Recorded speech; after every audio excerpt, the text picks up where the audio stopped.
amigos de LaunchMex? Pues estamos aquí con Carla Rojo de la Vega. Ella es una artista plástica excepcional. Hoy vamos a platicar acerca de su obra, pero pues resulta que Carla tiene pues, una preparación académica bastante interesante y me gustaría que ella misma se presentara y nos dijera, pues, ¿no? ¿Cuál es esa preparación? Claro que sí, muchas gracias. Pues les platico un poco de mi preparación académica. Yo soy comunicóloga de licenciatura, fue lo primero que estudié en la Universidad de Anáhuac. Más adelante estudié psicología transpersonal en la Escuela Española de Desarrollo Transpersonal.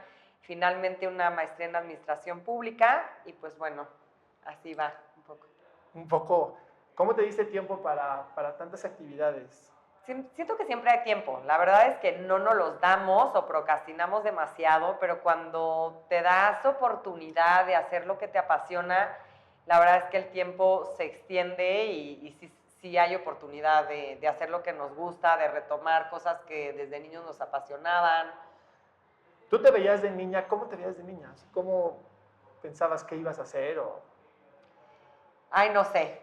O sea, igual que hago ahorita 80 cosas, de niña también me imaginaba 80 cosas. Como que mi mente es tan, ¿cómo decirlo? Como tan expansiva que me es difícil acotarla a una sola cosa. Por eso siempre he estudiado muchas cosas, he trabajado en muchas disciplinas, soy súper exploradora de la vida, soy autodidacta en muchos temas, me gusta escribir, me gusta pintar, tengo muchos hobbies. Entonces, pues no sé, realmente primero quería ser bailarina de ballet, ¿no? Después quería ser actriz. Después quería ser presidenta de México, después, o sea, pintora, de todo. Cuéntame cómo empieza un día en tu vida. ¿Cómo es tú? ¿Te despiertas y qué es lo primero que haces? Me despierto normalmente como a las 6 de la mañana. Me encanta. Lo primero que hago es volteo y saludo a mi esposo y le doy un beso, buenos días. Primero que nada. Después abrir la ventana y ver cómo va saliendo el sol, los árboles, los pajaritos, o sea, me parece espectacular esa conexión. Después me despierto, meditamos juntos mi esposo y yo, y después de meditar bajo feliz a saludar a mis perritos, los llevo a pasear junto con mi esposo a dar una vuelta, regresamos al gimnasio y después del gimnasio desayunar, ya cada quien se pone a hacer sus actividades de trabajo. Cuéntame un poco de cómo empezó esta pasión por el tema de la pintura y porque entiendo que ahí es donde eres autodidacta, ¿no? Sí, pues yo te diría que desde niña me fascina la expresión en general. O sea, como que una sola forma, como te decía, de expresión para mí no es suficiente. Entonces siempre estoy buscando más. Siempre estoy buscando pintura, escultura, escribir, periodismo. En algún momento tuve un programa también de análisis político en la tele. Entonces siempre estoy buscando diferentes formas de compartir, que siento que a través de compartir es como nos expandimos y como aprendemos y evolucionamos los seres humanos. Entonces, pues es importante para mí compartir y pues también escuchar a otros, ver lo que otros comparten, ¿no? Así es como vamos avanzando como humanidad. ¿Qué me preguntaste? Sí, ¿cómo fue este acercamiento, tu primer acercamiento con la pintura? Ah, porque claro. Hoy ya eres una persona que expone, hoy ya eres un artista que ya tiene, ahora nos comentarás, pero pues ya tienes inclusive hasta 2 libros. Sí. Ya tienes una trayectoria. Sí. Y para hacer una trayectoria pues de una manera así autodidacta es que tienes talento. Cuéntame cómo empezó cómo fue ese approach con... Sí, con pues el mira, arte. mi mamá siempre nos inculcó mucho esta parte de explorar el mundo, de crear, de la creatividad. Ella siempre fue así. Entonces, desde niñas, pues siempre fuimos muy creativas, mi hermana y yo, y estábamos o pintando, jugando, viendo qué hacíamos, ¿no? Escribiendo. Entonces, la pintura, desde el primer acercamiento que tuve, me volvió loca. Mi mamá me dice que siempre quería pintar en la casa. Un día hasta me nalguearon mis papás porque mi primera obra de arte fue pintar toda la pared de la sala y los muebles del comedor, y yo llegué orgullosísima de decirle a mamá, mira, obviamente me pusieron una nalguiza, pero pues desde ahí es curioso cómo te vas frustrando por pasiones que tú tienes, porque para mí fue como, wow, no lo que hice, y no. Luego en el colegio igual, me acuerdo que llegaba con mis dibujos emocionadísima a enseñárselos a la Miss y me decía, eso está mal, me lo borraba. Así no es la proporción, así no va esto, y me frustraba horrible porque al final, pues para mí en el mundo, a ver, si bien hay reglas cívicas o de convivencia, ¿no? En algún sentido, como que estas reglas, este deber ser, este status quo de las cosas, siempre me ha costado mucho trabajo, ¿no? Esta parte del sistema. Entonces, pues yo no entendía desde niña, ¿no? Por qué me querían como meter a un molde, acotar a ciertas cosas o decirme cómo tenían que ser, si pues para mí es como cada quien se expresa. Entonces de ahí fui creciendo, seguí haciendo mis cosas, de cierta manera pues te metes en este deber social, en estos prejuicios o en esta programación y luego creces para tener que desprogramar todo esto otra vez y fue a raíz de la pandemia, nunca dejé de pintar, de hacer mis dibujos de diferentes disciplinas, de escribir y en la pandemia particularmente pues todos estábamos encerrados de alguna forma y para mí fue un aprendizaje bien lindo porque, bueno, si no puedes ir afuera, ¿qué haces? Tienes que ir adentro. Entonces, en todo este explorar, en toda esta introspección, la catarsis que surgió a través de la pintura fue increíble. Y empecé a subir mis cuadros a las redes sociales solo por compartir. Y me empezaron a preguntar cuánto cuesta, véndemelo tal. Para mí al principio fue como un shock de, ¿cómo te voy a vender? Para mí es como mi brazo, ¿sabes? Es algo que estoy yo transmutando, es como una catarsis psicológica mía de algún aprendizaje que estoy teniendo. Y empecé a explorar la posibilidad de vender y todo, y curiosamente, pues desde la pandemia empecé a vivir de eso sin querer. Entonces ya empecé como que a clavarme más de lleno en el arte, pero te digo que fue sin querer, ¿no? O sea, la vida me llevó ahí, porque nunca lo dejé de hacer, pero no lo comercializaba. Dime algo, ¿hay algún momento de tu día en el que te sientas con mayor creatividad? O sea, porque hay gente que por las noches es como más Sí. creativa y hay gente que no. O sea, hay gente que dice, yo me levanto a las 5 de la mañana y tengo tal rutina. ¿Tú en qué momento del día te sientes como más? Yo creo que en la noche. En la noche es cuando más creativa estoy. Digo, también depende de la rutina que tenga. Para mí es imperativo el contacto con la naturaleza, el observar la contemplación, tener momentos de conexión conmigo, porque cuando estamos sumamente desconectados es imposible que surja la creatividad, ¿no? Estamos inmersos en el teléfono, en el trabajo, vas de un lado al otro en automático y entonces cuando surgen las ideas. Pero cuando te haces estos momentos un poco de solitud, de estar contigo, de hacer introspección, de poner mi musiquita clásica, de bajarme al jardín a ver un poco los árboles, las flores y sentirme, ahí es donde brota. En las noches también me pasa, me cuesta un buen dormir porque, claro, ya te quieres dormir y descansar y ahí empiezan las ideas y me tengo que parar a escribir y ya sabes. Sí, no, es complicado, ¿no? O sea, Uh-huh. digo, yo he entrevistado a algunos artistas y todos me comentan un poco lo mismo, ¿no? Que luego las musas llegan hasta en los momentos más inesperados y cáchalas, ¿no? Porque Exacto. si no, no sabes cuándo regresen. 100%. ¿Tú tienes algún tipo de ritual o algo así que te ayude como a entrar a ese estado creativo? Pues un poco lo que te decía, para mí es fundamental conectar conmigo para poder alcanzar eso. Para mí, crear desde la esencia, a ver, un poco sin hablar ni de religiones ni nada, todos podemos coincidir en la energía, ¿no? Existe una fuente creadora de energía, ¿no? Llámele Dios, llámele como le quieras llamar, no me voy a meter en esos temas, pero al final del día creo que crear desde esa esencia, de compartir desde ahí, es un compartir muy distinto porque es lo que hace que todos conectemos.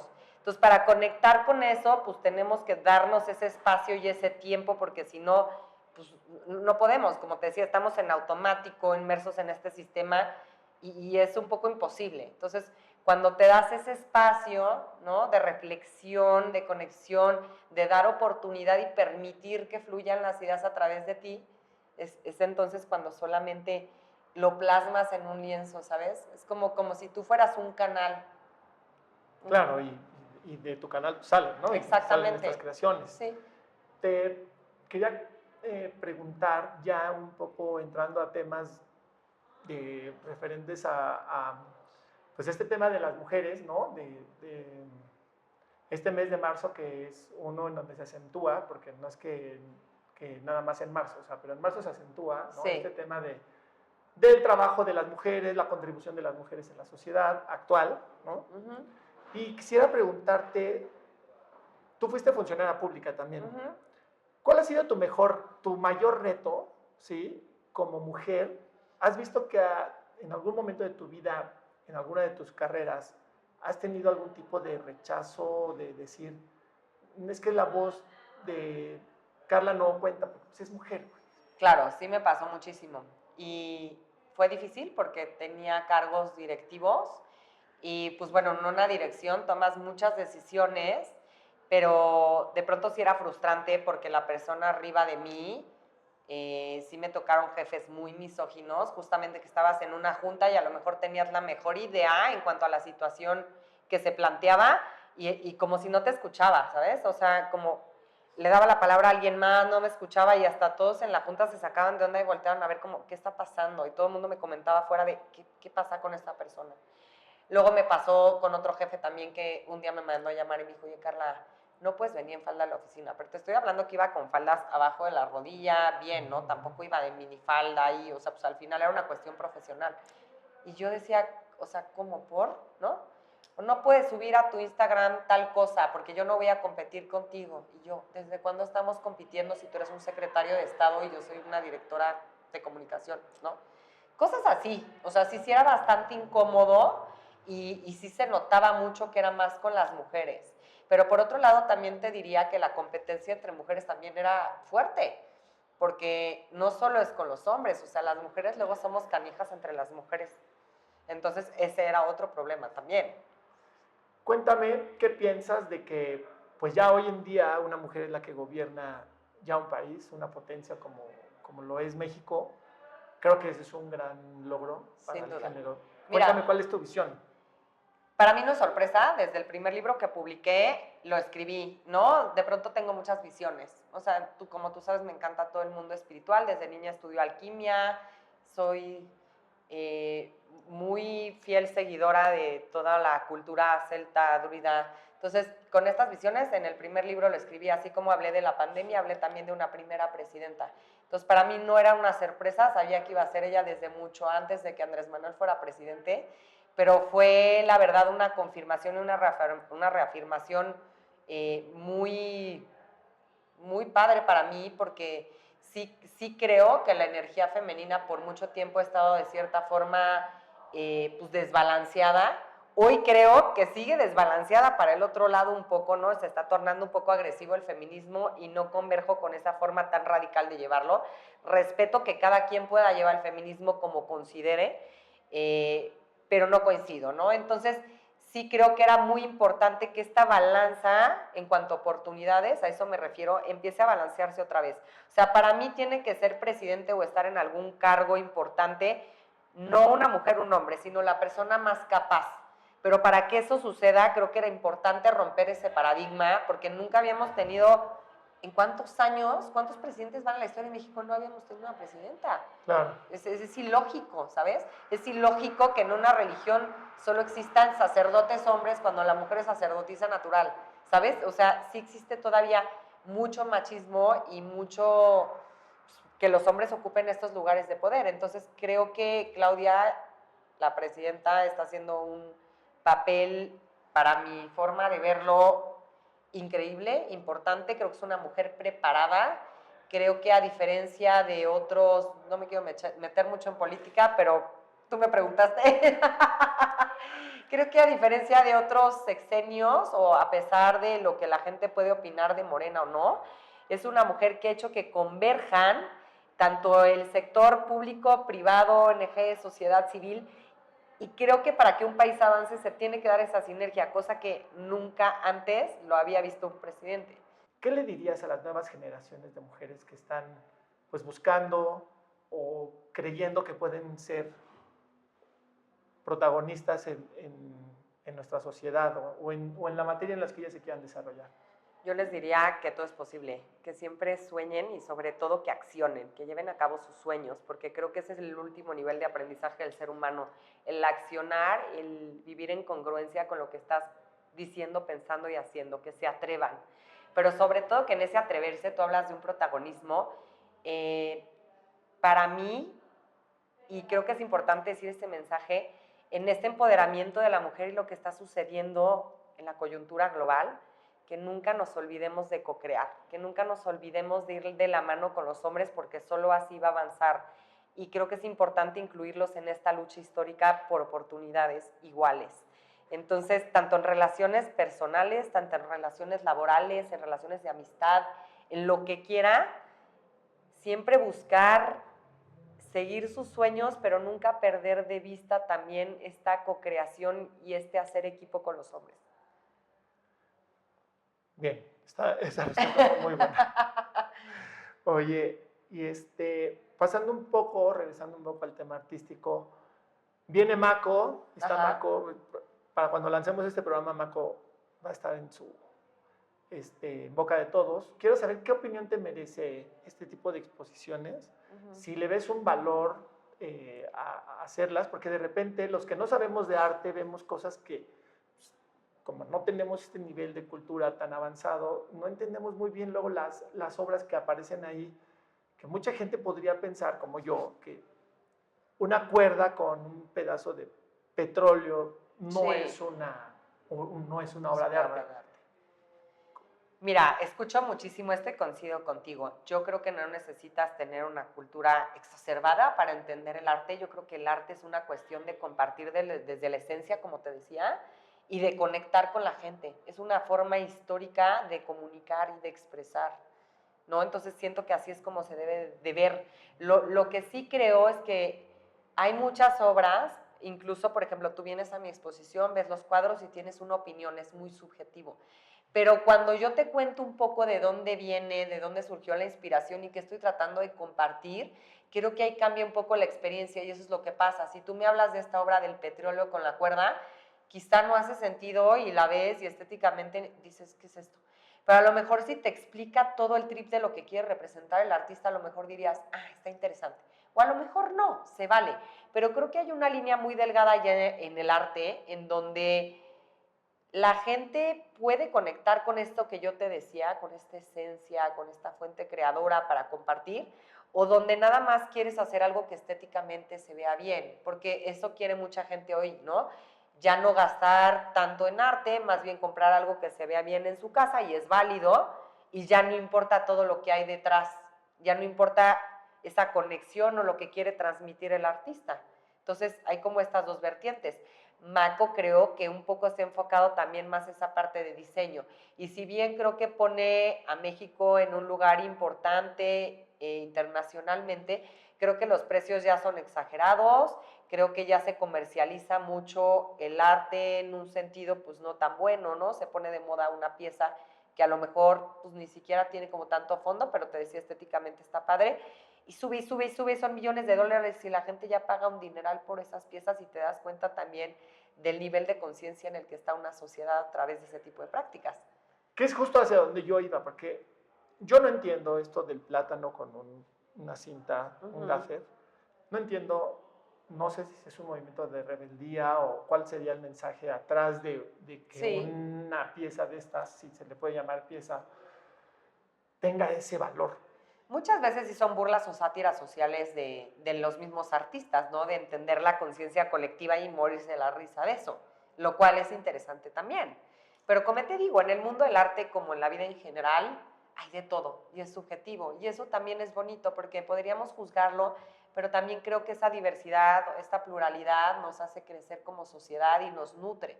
Entonces, está padre tener de todo, ¿no? Porque puedes encontrar desde obras que te gusten figurativas y te representen algo, hay quien que le gusta el realismo, hay quienes solamente les gusta lo abstracto, obras así conceptuales como las que tú dices. Entonces, pues hay de todo, cabemos todos y eso está cool. Sí, hay un mercado que lo compra y bueno, pues entonces habrá quien lo venda, ¿no? Exactamente. O sea, eso ya, Así es. así funciona el Así mercado. funciona la vida. Como artista plástica, ¿cuál es tu momento de mayor orgullo? ¿Ya has tenido un momento en que digas, creo que ya llegué, o algo que te haya creado una satisfacción que no hayas tenido antes? De mayor orgullo. Pues mira, yo creo que cuando más orgullosa me siento es cuando de repente hago una pieza que me encanta y me paro toda la noche a verla. Estoy en mi cama y voy y la vuelvo a ver y prendo la luz y me despierto emocionada y la vuelvo a ver y lo agradezco. Pero es como que cuando creo algo que me gustó mucho y me dio satisfacción. Si te refieres al reconocimiento, siempre me ha incomodado. O sea, es muy curioso porque mucha gente me ve como muy social o muy hacia el exterior y quizás sí parece mi personalidad por mi forma de comunicar y toda mi trayectoria, pero yo te diría que el día que me di cuenta que me incomoda el reconocimiento fue, y es curioso porque me acuerdo exactamente el momento, cuando tenía 8 años y siempre participaba en los concursos de declamación en el colegio. En esta ocasión llevaba un poema de mi abuela que escribía poemas y yo sabía que mi poema era mejor que el que la niña que está siendo mi contrincante, porque por la extensión, por la profundidad, por muchas cosas. Y cuando llegamos a la final, las dos, ni siquiera quise participar y dije que gane ella. Me dio igual porque me incomodaba el reconocimiento y hoy en día también me pasa en las exposiciones, incluso participé para ser diputada federal en la elección pasada y todo esto, y a pesar de que me gusta hablar con la gente y todo, no me gusta el reconocimiento, que me aplaudan o que me... O sea, como que me resulta incómodo, es curioso. Sí, el reflector hay gente a la que Ajá, no, y te digo, es chistoso porque hasta mi esposo me lo dice, es que cuando yo no te conocía parecería completamente lo opuesto, yo hoy que te conozco sé que eres completamente al revés y eres mucho más solitaria y más de tus espacios, ¿sabes? Ya es de las últimas preguntas y me gustaría que me Sí. dijeras cómo definirías el papel que desempeñan las mujeres hoy en la vida económica. Mira, yo creo que hoy la mujer se ha dado cuenta de algo bien importante, que a su vez es un arma de doble filo. Una mujer puede proveer, ¿no? Eso es un parteaguas histórico. Porque cuando la mujer se da cuenta de eso, entonces no tiene una dependencia o una codependencia con una pareja, por ejemplo. O sea, ¿cuántas veces veíamos historias de mujeres que eran infelices, que eran maltratadas, lo que fuera, y solo no se salían del lugar en el que estaban por la dependencia económica? Yo creo que todos los seres, mujeres y hombres, antes de decidir estar con una pareja, deberíamos de ser independientes financieramente hablando, porque eso te hace un cambio radical, porque no eliges desde la necesidad o no estás con alguien desde la necesidad, simplemente son dos seres completos que deciden compartir su vida, ¿no? No está uno atado al otro, pero no tenemos esa visión. Entonces creo que cuando la mujer se da cuenta, cambia todo, pero te digo que es un arma de doble filo porque también entonces la mujer dice, yo puedo hacer todo, no necesito al hombre.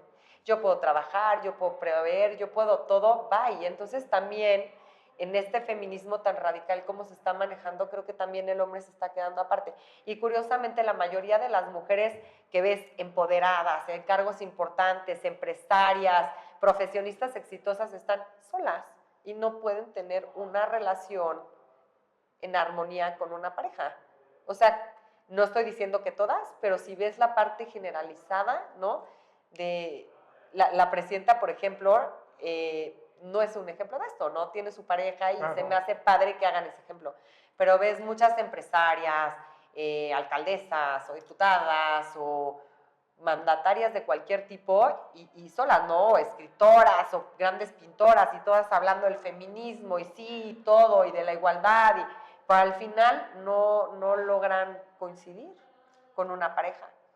Sí, luego de repente cualquier postura radical te va haciendo eso, o sea, te va como apartando, ¿no? Ajá. Igual, inclusive hasta la gente que ahora está profesando mucho este tema de que los veganos o el veganismo, lo que sea, híjole, de repente sí ya llegan a un punto en el que ya es tan radical que se aíslan, ¿no? O la gente los va aislando. Y es que además, a ver, cierro la pinza diciéndote, sí las mujeres podemos hacer todo eso y está increíble darte cuenta que puedes hacer todo eso porque a mí me pasó, ¿no? Me casé hasta los 39 años, decidí viajar, explorar, trabajar, todo esto, darme cuenta que yo era independiente, pero en esa independencia elegí algo más.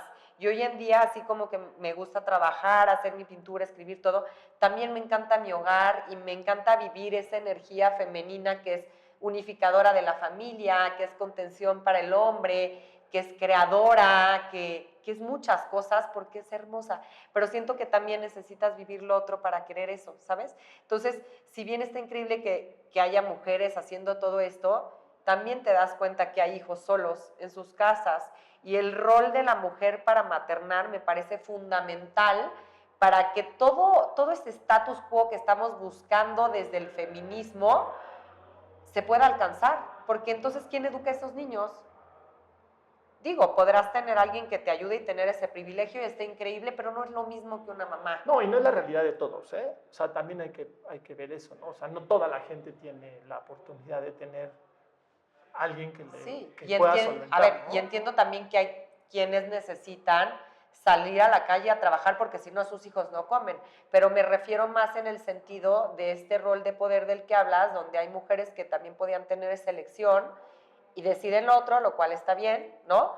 Pero esos niños pues también están creciendo solos, con las nanas, todo, y estos están buscando cambiar el mundo, ¿no? En una idea de un futuro, cuando podrías cambiar el presente desde otro lugar también.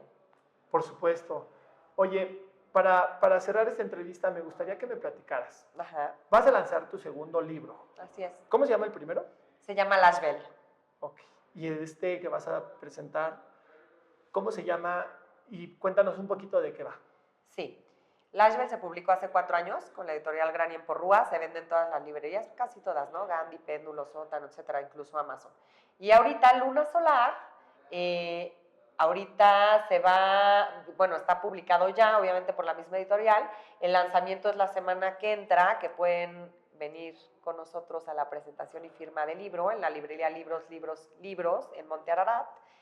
El próximo miércoles a las 6:30 y a finales de mes también ya saldrá y estará disponible en todas las librerías. Se llama Luna Solar y habla justamente de esto que estamos platicando en la entrevista, ¿no? Es todo un estudio integral desde la parte de psicología, desde la parte fisiológica, la parte espiritual incluso, de estas dos energías opuestas que se complementan, llamemos la energía femenina, masculina, yin, yang, blanco, negro, y cómo encontrarse en ese centro de armonía y cómo estas energías residen tanto dentro de nosotros, independientemente del sexo biológico con el que nacemos, vale la redundancia, y al exterior también, ¿no? En pareja, cómo son estos roles, cómo coincidir, habla de la comunicación, de la aceptación, de la cocreación y de muchas cosas más. ¿Y todo esto de dónde nace? O sea, ¿cuánto tiempo te tomó escribirlo?